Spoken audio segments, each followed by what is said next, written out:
nuestra sección en verde. Damos ya la bienvenida a Florent Prunier. Florent, muy buenos días. Hola, Bienvenido. Buenas a todos. Pues un placer volver a tenerte aquí, a contar contigo.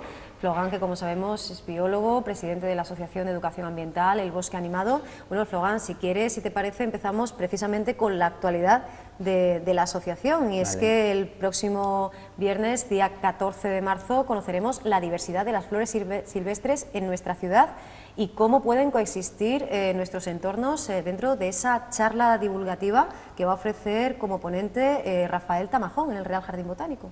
Efectivamente, entonces pues con la asociación desde el año pasado hemos un poco puesto la marcha en velocidad 5 con el tema de la botánica, porque es que pensamos que realmente es como un tema muy interesante que casi todo el mundo puede participar, observar. No es lo mismo que buscar bichitos muy especiales, escondidos. No, las plantas es que literalmente nos rodean, ¿no? Entonces, pues por eso queremos hacer hincapié. Y bueno, pues un poco atando varios cables y pues proponemos esa charla de Rafael, que es el monitor de los talleres de botánica que hacemos en los centros cívicos. Y bueno, en colaboración con el IMGEMA, con el Jardín Botánico. Y pues el interés principal pues es darse cuenta que incluso en la ciudad ya hay muchas plantas silvestres que vienen por sus propios medios. Y la segunda parte pues es decir, pues en vez de pasar el tiempo arrancándola y tratándolo con fitosanitarios que son malísimos para la salud y además cuestan una auténtica dineral, pues como hacer una gestión diferente en cual pues potenciamos también las buenas, malas hierbas, entre comillas, ¿no? Y un poco todo va alrededor de este tema. Entonces, pues es el viernes de la semana próxima en el Jardín Botánico y esperamos a todo el mundo para charlar un poco más sobre el tema. Y además, pues tenemos toda la información, ¿no? En la página web de el Bosque Animado. Vamos a encontrarla fácilmente con AEA, ¿verdad? El Bosque Animado.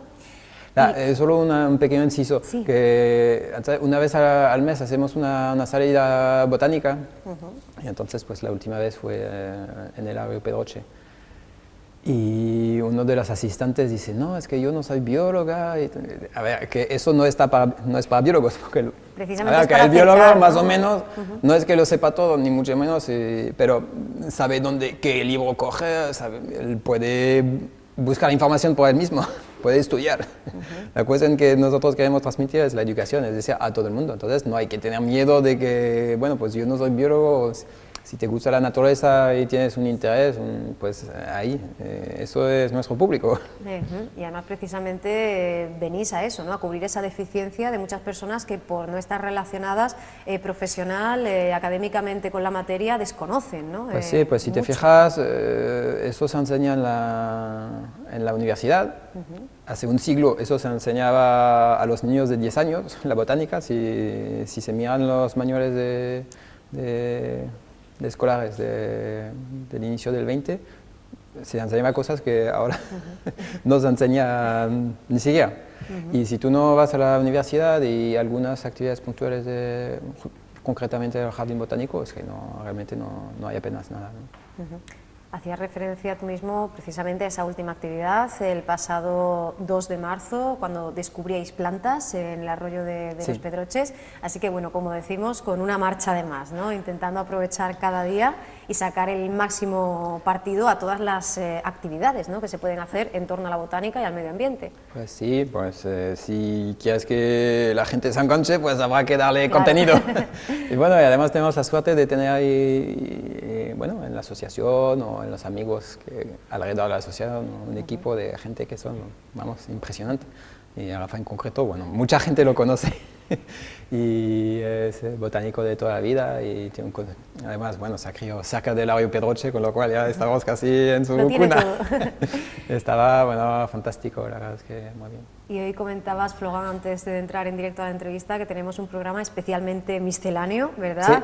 Siempre utilizamos diferentes bloques, pero hoy pues se han multiplicado.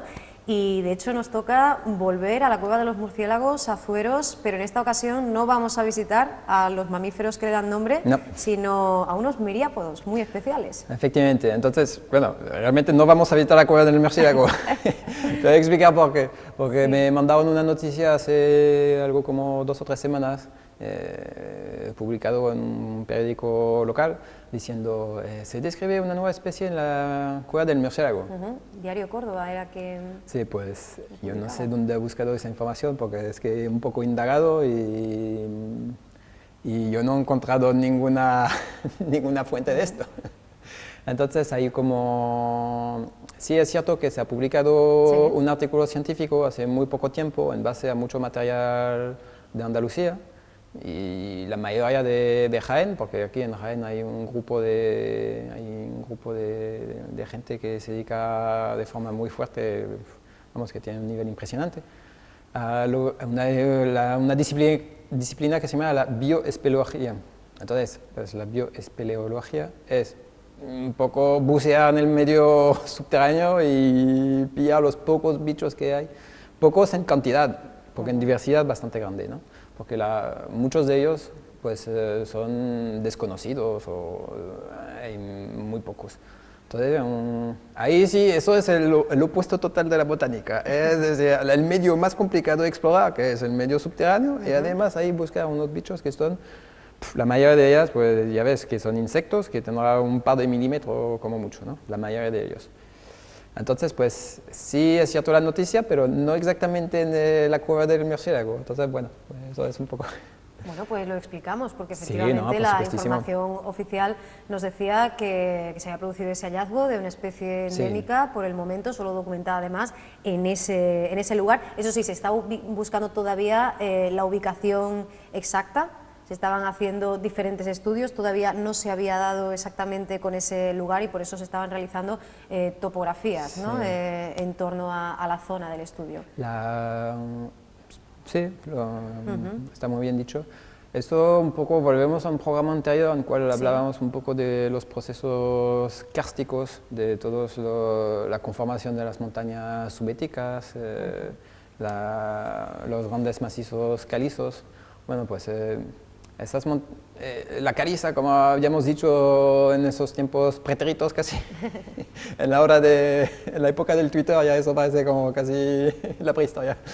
Entonces, pues hablamos un poco que pues, era una roca que sedimentaria, que se originaba en el fondo del océano, en el cual se acumulaba a lo largo de millones de años pues, un montón de sedimentos que sean de arrastre de los continentes o incluso de propios seres vivos, ¿no? Bueno, pues esto se hace una especie de, con la presión, con la temperatura, porque se hunde en la tierra, pues se hace una especie de masa homogénea y muy compacta y muy dura. Llega un momento, África conoce Europa, emerge los Alpes, emerge las subéticas, entonces ya tenemos montañas. Entonces, esa masa que es muy dura, pues es tan dura un poco que pues, con la presión se rompe. No es blanda, no tiene un juego para comprimirse, para quedarse homogénea. Entonces, pues al romperse se crea un montón de grietas, de fallas, de cuevas, y entonces pues eso entrena el proceso kárstico. Pues entonces, es que en esas montañas hay un montón de agujeros por todos lados. Entonces, pues claro, la vida llega por fuera. Todo tipo de clase de insectos realmente, o de invertebrados. En este caso, pues no son insectos, son 1000 pies, ¿no? Relacionados con un poco más las arañas. Entonces, pues como colonizan desde fuera, ven un agujero, empiezan a entrar y cada vez van entrando más profundo y ahí pues surge toda una serie de adaptaciones, ¿no? Entonces, hay dos cosas aquí. Uno, que esta fauna cavernícola que vive ahí bajo tierra, pues mucha de ella está sobre todo muy rica o bastante limitada a las zonas calizas. Son bichos que son muy pequeñitos, que no se desplazan mucho, con lo cual, pues imagínate tú, cada sistema montañoso tiene sus propios bichitos, con lo cual pues hay muchísimos endemismos, es decir, muchas especies que están restringidas a un área localizado. Y entonces, pues en la península ibérica, donde hay un montón de montañas calizas, pues eso es un paraíso para ellas. Y en concreto, pues las subbéticas, entonces todo lo que es, bueno, pues Jaén, Cazorla, el Segura, las Villas, y bueno, y todas las otras montañas béticas que tenemos pues en el sur de la provincia de Córdoba, en Cádiz, en Málaga, ¿no? Esos insectos pues suelen ser bastante, viven en el negro, en la oscuridad total. Claro. Entonces, pues casi, bueno, no es un tema que domino mucho, ¿no? Pero una de las grandes características que tienen es que, bueno, pues pierden los pigmentos. Claro. Son totalmente blancos, porque no tenemos, ahí tenemos algunas imágenes, ¿no? Pues eso, no tienen ninguna relación con el mundo exterior, con el sol, nadie les ve, entonces pues todas las funciones que cumplen un poco el color o los pigmentos pues desaparecen totalmente en este ambiente. Además son ambientes... de la luz y además buscan la humedad, ¿no? Sí, claro, sí, suelen buscar la humedad. ¿Te acuerdas que las cuevas son medios muy... ¿cómo se dice eso? Que no tiene variaciones bruscas, ¿no? Entonces, pues en invierno encontramos ahí un sistema un poco de calor, pero en verano ahí encontramos el fresco, ¿no? Entonces, son animales que están adaptados a unas condiciones que no fluctúan mucho, ¿no? Y como es la oscuridad, pues normalmente no tienen ojos porque ahí no hay nada que ver. Y hay bastantes, son poco conocidos porque es una disciplina bastante joven. Y pues la verdad es que queda muchísimo por descubrir, es casi de las cosas que es más, si uno se dedica a ello, no es fácil recolectar, porque imagínate, tú baja en la profundidad con todo el dominio técnico que necesita, un poco toda la cuestión de la seguridad. Después aparecen muy de vez en cuando, con lo cual lo que interesa es allá, pues muestrear de forma continua el ambiente. Entonces son estudios muy a largo plazo, pero que ahora mismo tenemos ahí unos expertos ahí, concretamente en Villacarrillo, ahí hay un grupo de gente, la verdad, que son la bomba, y se va conociendo poco a poco. Y además una información que parece ser que ha sido refrendada incluso por el director honorario del Museo Nacional de Historia de Francia, ¿no? Además es experto en el estudio de las especies y su evolución, ¿no? En concreto la especie del inicio de la noticia, ese millepied, que bueno, ahí no ha habido ilustración, me parece. En concreto esta especie fue descrita por este señor, ¿no? Porque claro, entonces tenemos ahí en Villacarrillo un grupo de espeleología que le encanta la biología, recolectan especímenes, pero como decíamos antes, son invertebrados de muchísimos grupos que colonizan, un poco por accidente a veces, los bajos fondos. Entonces hay de todo, y además, como son insectos muy modificados, porque pues, la evolución le lleva por derroteros, pues también son un poco complicados de estudiar, porque pueden estar relacionados con otros insectos, en fin, eso es un tema para especialistas, que no hay... Entonces, claro, la persona que lo recolecta, pues, tiene todo interés en contactar al experto europeo o nacional de este grupo. Entonces, pues por eso se establecen relaciones internacionales, ¿no? Bueno, eso es la ciencia en regla general y en concreto en este tema es bastante más patente, ¿no?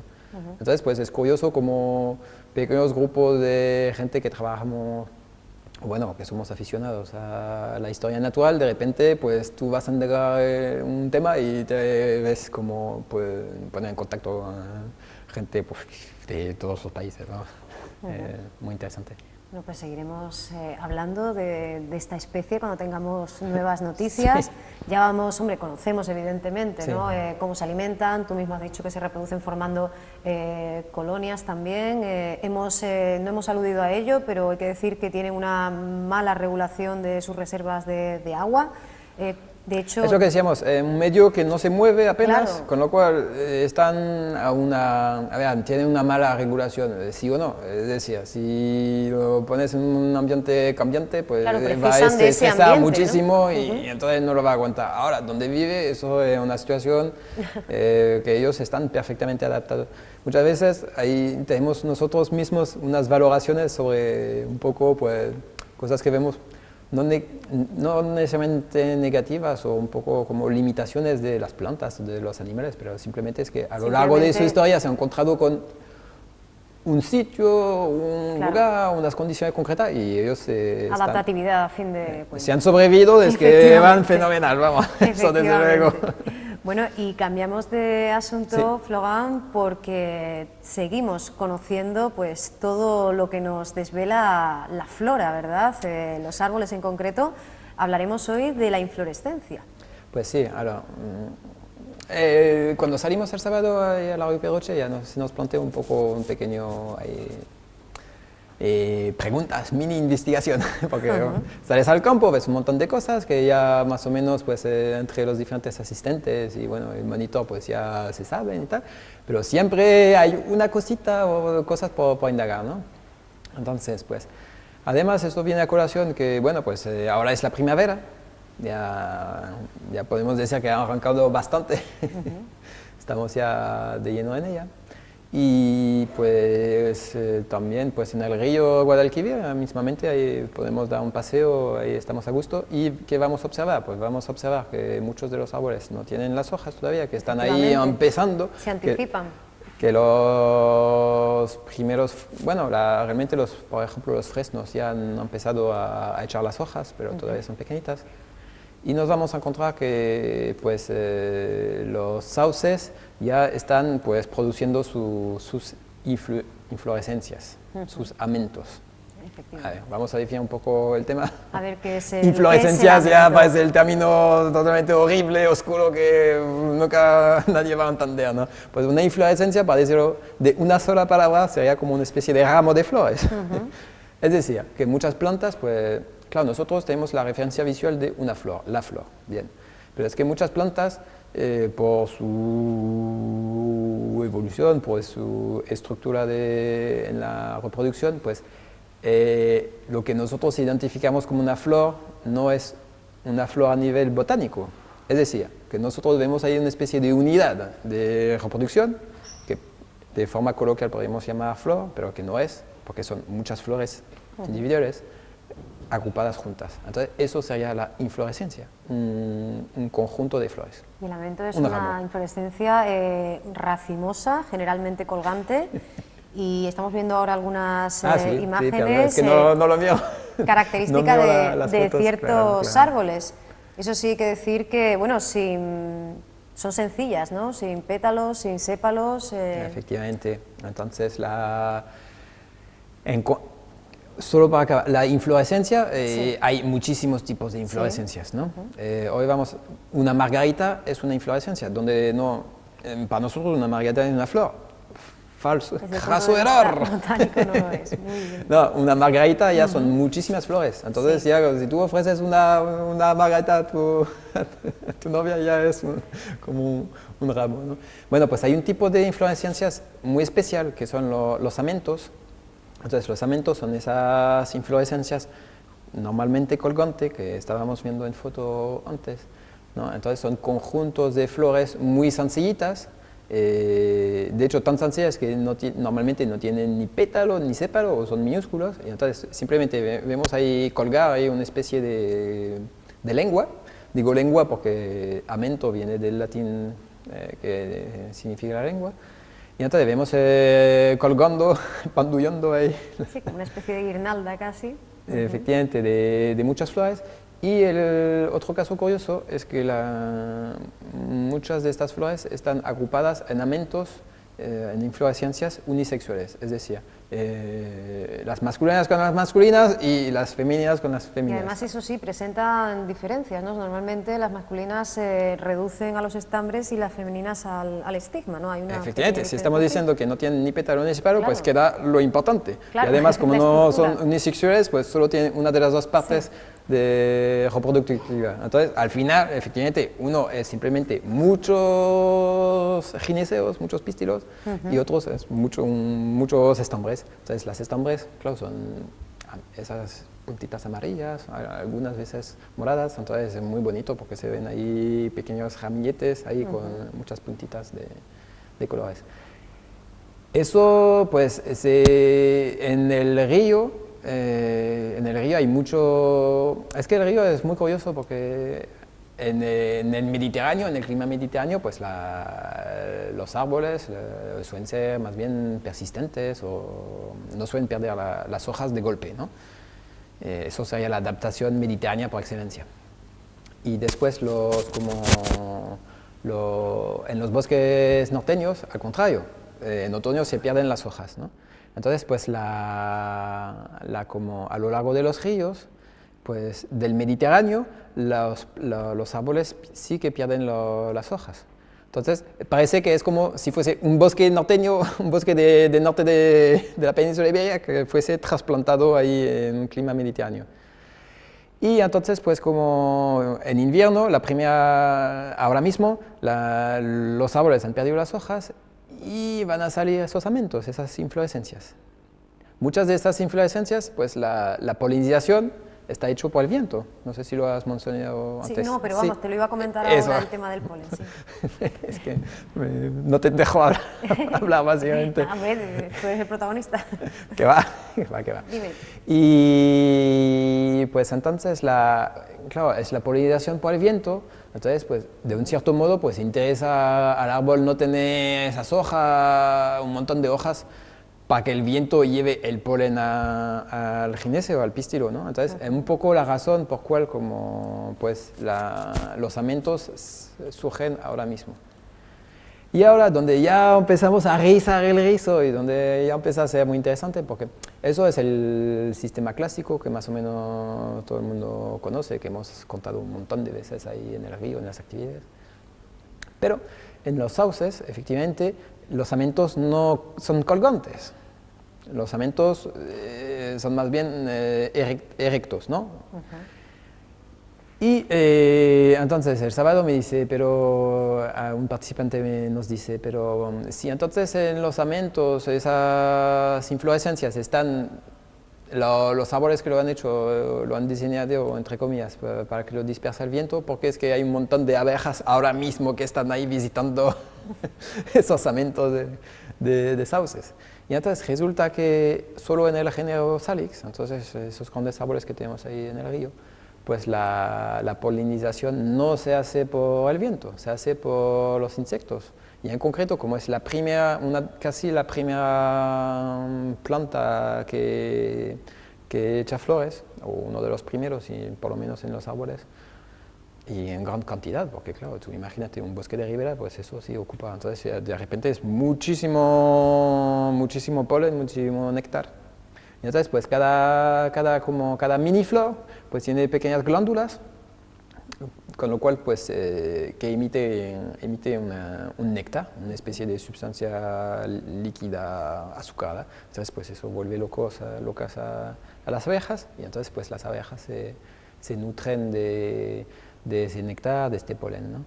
Y es más, es que realmente incluso los apicultores pues como hasta recolectan el polen de sauce. Y para los insectos pues el interés es que es la primera gran fuente de néctar y polen en el año. Entonces pues ahora mismo como todo se está poniendo un poco más ahí en marcha, pues las abejas, los abejoros, pues ahí pues encuentran la primera gasolina que tiene a mano, para decirlo de forma rápida. Entonces es muy curioso ver como los derroteros que lleva bueno, pues la evolución al fin y al cabo, ¿no? Hablamos de ello en un buen momento, ¿verdad? Nos preparamos para esa primavera. Sí, sí. Bueno, ya estamos, así que hay que no prepararse, disfrutarla ya. Hay que disfrutarla, efectivamente. Directamente. Bueno, y Flogán, entramos en la última parte de los ecoconsejos. Creo que tenemos más de uno, pero bueno, comenzamos con esa recomendación por tu parte de que no solo consumamos adecuadamente, no solo conozcamos qué productos llegan, por ejemplo, a nuestra mesa o con qué productos nos aseamos, sino que sepamos un poquito más de su origen, ¿no? Hombre, entonces el eco-consejo del mes sería un poco, pues para saber consumir bien, pues hay que tener una buena fuente de información. Y evidentemente con eco-consejo de 5 minutos al mes, como que no vamos a dar basta. Entonces hay que buscar muchas fuentes de información. Entonces, ahí saco de bueno, en fin, dos revistas que he traído. Ahí donde pues se puede encontrar información muy relevante. Entonces, pues la verdad es que la primera sería un poco la revista de la OCU. Sí, la Organización de Consumidores y Usuarios. Hombre, la verdad es que ya no hace falta apenas presentarla, ¿no? Que mucha gente lo conoce, pero es verdad que hace algunos meses ya tuve la oportunidad de ver muchos números juntos, y especialmente el dedicado a la salud. Y sí me llevé la grata sorpresa, porque normalmente no lo leo, que hay muchísimos eco-consejos, consejos de consumo, pero muy enfocado al tema del medio ambiente, y he encontrado que era muy acertado. En concreto, en este número, pues te hablan de una cosa que no, bueno, se ha hablado un poco más en otros foros, pero aquí en España no demasiado. No sé, podemos ver el titular aquí, que las barritas de incienso que se venden, pues que la verdad es que están, no a la moda quizás, pero que sí que están bastante consumidas. Todo lo que es, no solo lo que quema, todas las cosas, los difusores de olores, pues han hecho una valoración un poco de los contenidos. Y sí, sobre todo las concentraciones yo no sé si eso fue un muestreo representativo, pero vamos, si lo hay fuese... estudios a favor, estudios en contra sobre todo el tema alrededor del benzopireno y demás, pero en cualquier caso el exceso no debe ser positivo. Sí. No, pero bueno, ahí había como directamente sustancias bastante tóxicas y cancerígenas, ¿no? Entonces, bueno, la cuestión sería pues como si hay ocasión, pues comprar cosas que están hechos que se especifique que están hechos con producto 100% natural, que no porque viene de la India o viene de por ahí, ya está bien y tal. Eso no, yo creo que casi que mejor comprar algo nacional, que te ponga claro que eso está hecho, a ver, que es una etiqueta, evidentemente después habrá que haber un control de calidad, ¿no? Pero que, en fin, que cuiden con esto, porque hay gente que sí que se atosiga mucho con los humos, y al final no va a ser que tú haces unas prácticas ahí de yoga, de tal, que son ahí todo para la salud, y resulta que te estás ahí produciendo ahí un cáncer. Información valiosísima que además podemos encontrar en internet, ¿verdad? A través de ahí podemos tirar de hemeroteca y también pues disfrutar del último número, que creo que ya es el 390 de marzo de este año, con el subtítulo Compra Maestra. Nos habla pues de artículos de uso cotidiano, desde automóviles, móviles, para que un poquito sepamos, ¿no?, qué es lo que adquirimos y cómo llega hasta nosotros y en qué condiciones. Efectivamente, entonces esa sería la primera revista, que vamos, que esa es masiva, que todo el mundo la conoce y tal, pero es verdad que, que está bastante bien, ¿no? Y hay otra revista que ahí ya es más un poco más alternativa, que ahí sí está enfocado al 100% a un consumo pues responsable con el medio ambiente, y en una revista nacional, entonces, española. Realiza el CRIC, ¿no?, el Centro de Investigación e Información en Consumo. Efectivamente, entonces la revista Opciones. Sí. Y se puede descargar en internet los antiguos números, con lo cual creo que es semestral, ¿no?, porque es un pequeño, todo es relativo, ¿no? En comparación con un OCU, por ejemplo, pues sí que es un pequeño equipo, pero que están funcionando desde hace bastantes años, y pues sacan un número muchas veces temático, pues yo qué sé, sobre la cerveza, sobre pues el textil, sobre pues la carne. todos los último temas al número fin y al cabo, ¿no? nos habla de movilidad sostenible, de movernos pedaleando, algo que está además ahora mismo tan en boga, Claro, ¿no? Aquí en Córdoba. La movilidad.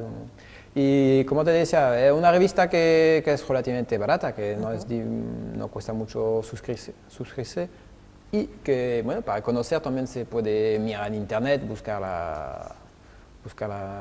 todos los antiguos números, se pueden descargar Fácilmente, efectivamente. sin problema. Opciones revista y nos va a aparecer rápidamente esa Efectivamente. dirección web. Así que OCU y opciones, quizás más opciones todavía que para bien. darle un poco de felicidad desde Córdoba. Muy bien, Con la pues les revista. mandamos un saludo a las personas que hacen posible opciones y por supuesto también que día a día defienden los intereses de los consumidores, ¿no? Como hace por ejemplo la OCU.